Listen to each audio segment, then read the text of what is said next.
I hope you know that this will go down on your permanent record.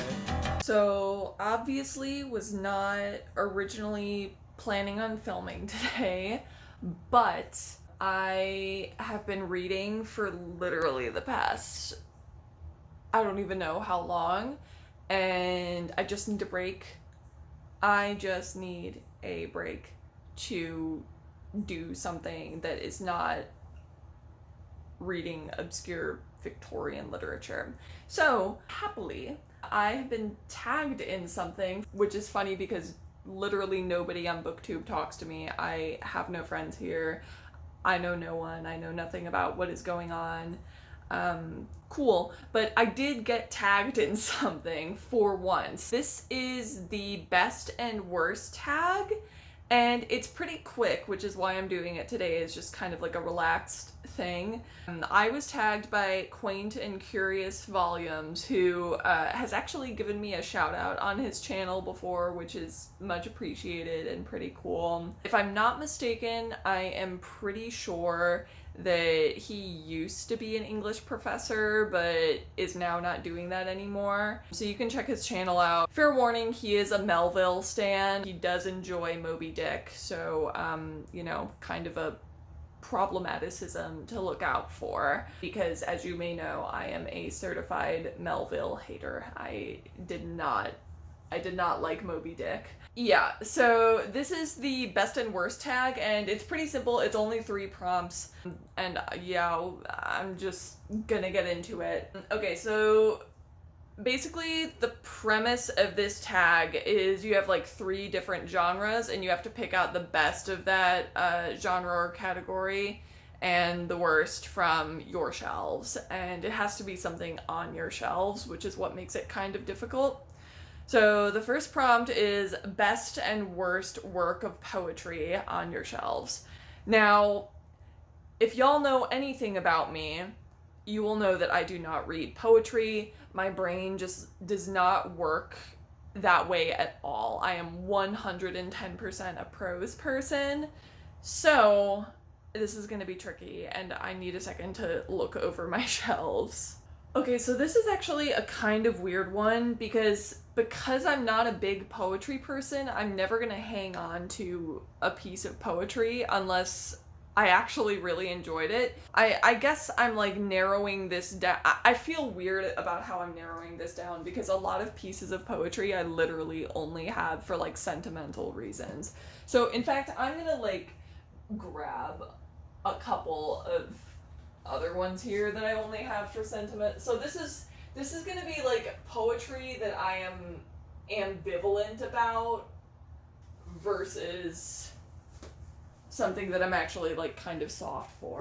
So for poetry that I like have but I'm kind of ambivalent about, I have, people are gonna freak the fuck out about this, I have The Rose That Grew from Concrete by Tupac Shaker. I don't remember anything about this. I had to read this in such a rush for a class that I was in. I was literally a freshman in undergrad, and my literary analysis was just like not there yet, and so I didn't really get as much out of this as I should have.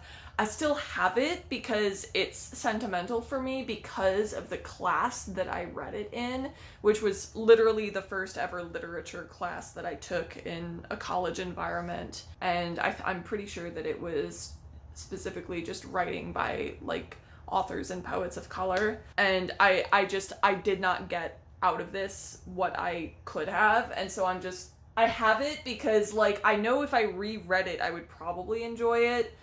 But I don't know, poetry, again, like I can't get that much out of it. So I also have Citizen by Claudia Rankine. This is another one where I'm keeping it more for the memories associated with it than because I like actually very deeply enjoy it. And I actually got this for free when I went to see her speak. And then I also have The Paper Camera by Yumna Chlala. And this we read for one of the last literature classes that I took in undergrad, and it apparently is by one of the students of the professor that was teaching that class, and it was just a fan-fucking-tastic class. Like, old school college education, really, really involved and intentional and intense. Think like our professor made us all sing in front of each other at the beginning of the class to kind of like break down some of the barriers between us and make it so that we wouldn't be just like whatever about the class. So I don't know. I have that for that reason. I am like, these books are like more objects to me than they are like pieces that I actually enjoy. So I guess those are like my worst, but I don't have like poetry that I actually dislike on my shelves. So, and then the best, I actually just recently got this at the big library book sale. This is a complete works of, well, it's a major works of William Wordsworth. I confess I am very soft for Wordsworth. There is something about his poetry that I don't know. It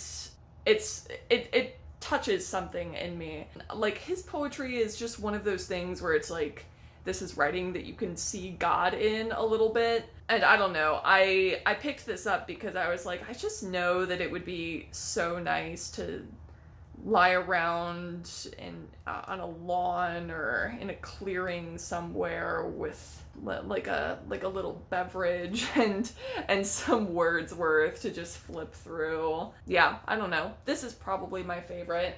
Okay, this next one is also, I think, going to be pretty hard. This is going to be best and worst nonfiction that you have on your shelves. So this one I'm also kind of cheating with a little bit because I have two worst ones. Let's do the best one first though, because this one is going to be really no surprise to anybody on this channel.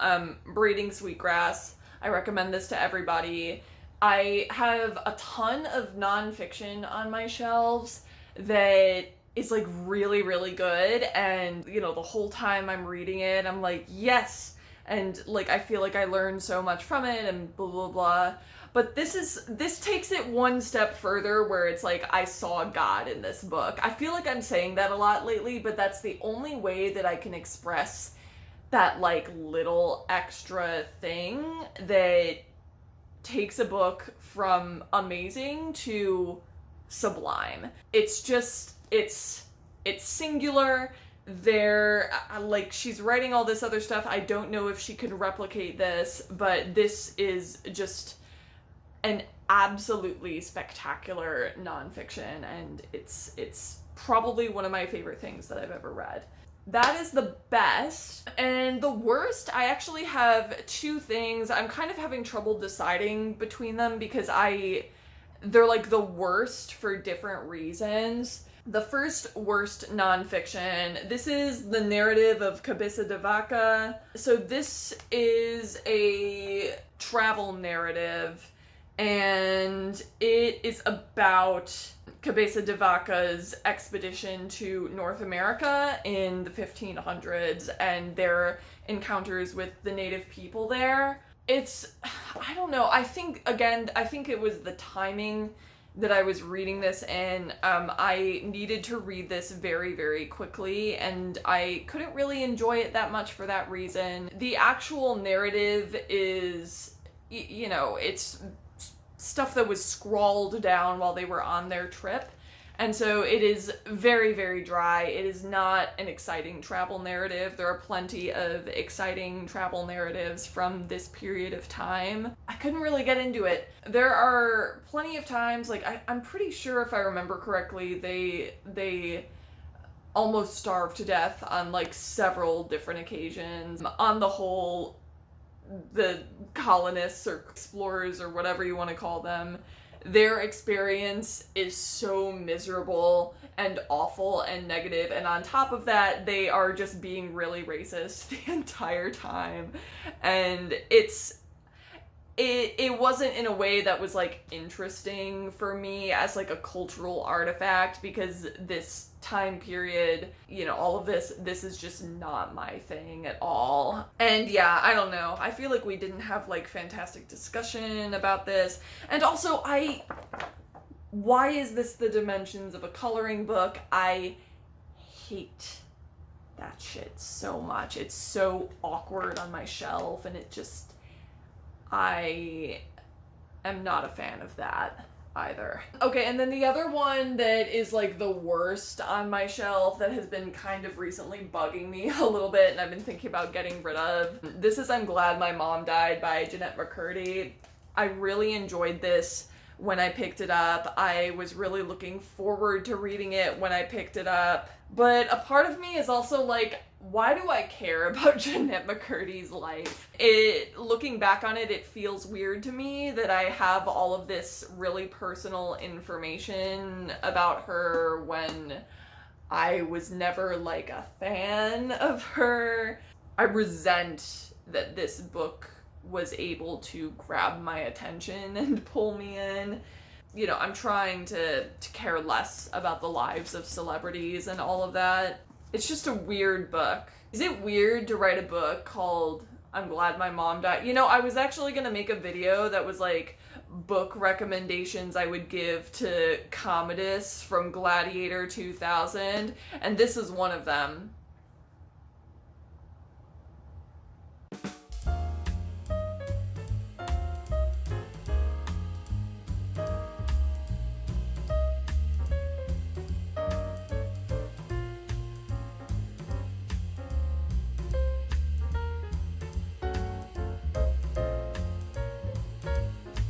For reasons that you can probably understand. I resent it a little bit because I don't like having this background information on performers and entertainers. Like every single time I regret having it and resent having it. So, and the final question is best and worst fiction on your shelves. This is actually a pretty easy one for me, and you can probably already guess what at least the best one is that I'm gonna pick. Of course, the best book is The Legendary Goldfinch by Donna Tartt. You can see that my copy is really creased on the side because I have read this so many times. It is literally perfect writing, perfect storytelling, and it, I think, has recently kind of usurped The Secret History in terms of being my favorite Tartt novel.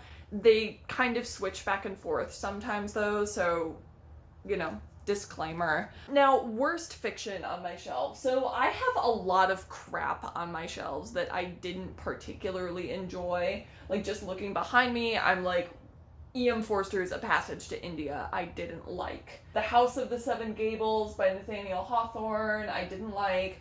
Life After Genius by M.A.N. Jacoby was a complete and utter clusterfuck, and I have an entire video talking about what a hilarious clusterfuck it is. But this is the thing with, like, bad books, is, like, I don't hang on to them if I think they are completely worthless. There's always, like, some kind of thing that I think that they can offer. So, Passage to India, I'm like, well, it's a Forster. House of the Seven Gables, I'm like, well, I had really interesting discussions about this in the class that I read it for, and I think of it fondly for that reason. You know, Life After Genius, I actually do think of quite fondly, even though it's an offensively awful book. Like, literally, that book has a guy committing rape as character development for him. And it's not seen as, like, bad by the story.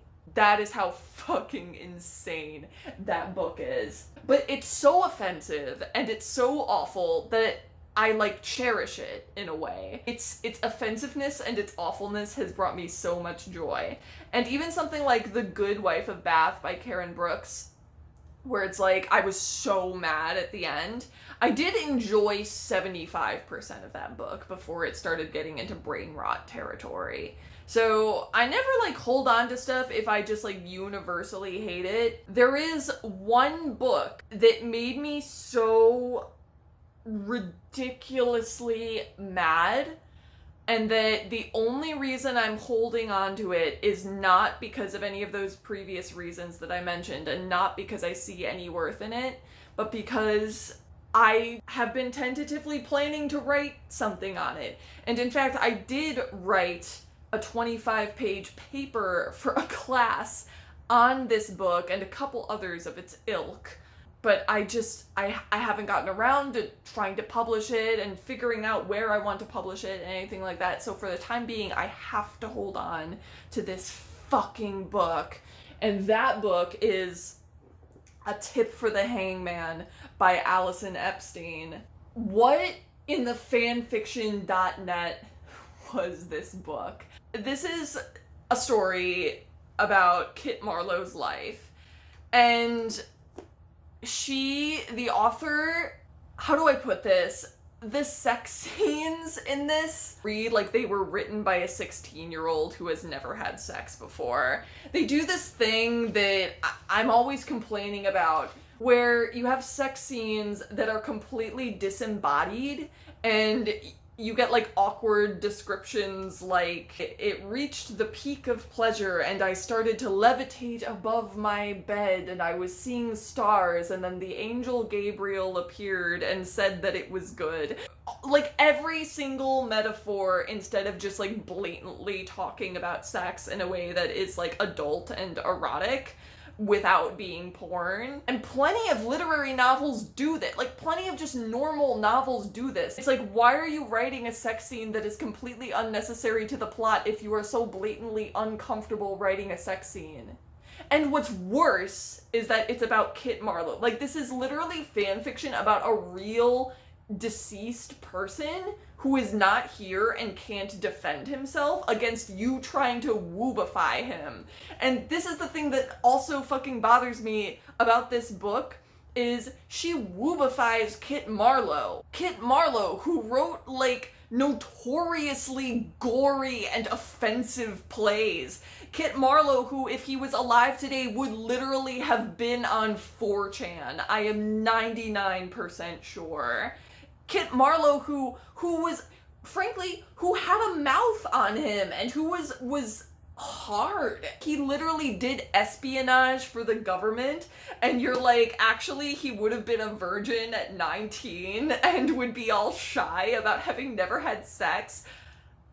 Bro, the projection, the fantasy, just say that you have a crush on Kit Marlowe. Just say that. Like, it is so... There is a line in this book that says, I shit you not, I will write sonnets about your...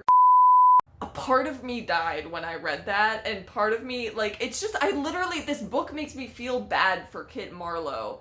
Because I'm like, I'm sorry that this woman is writing this about you. I don't know, if I literally led this really exciting life and was a famous playwright who wrote these really gory and offensive plays, and I would go to the bars and run my mouth, and then by night I would do espionage for the English government, I would be pretty fucking pissed if hundreds of years after my death people tried to woobify me and be like, actually, he's an awkward virgin.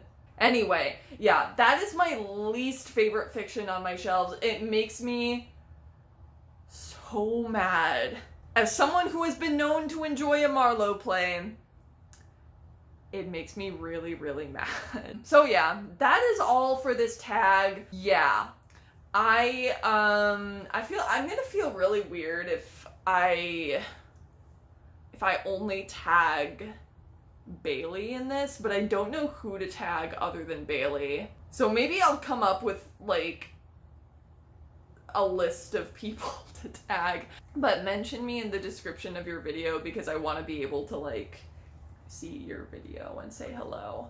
That is all for this, and I'm gonna go and try to forget that Epstein book exists. Bye.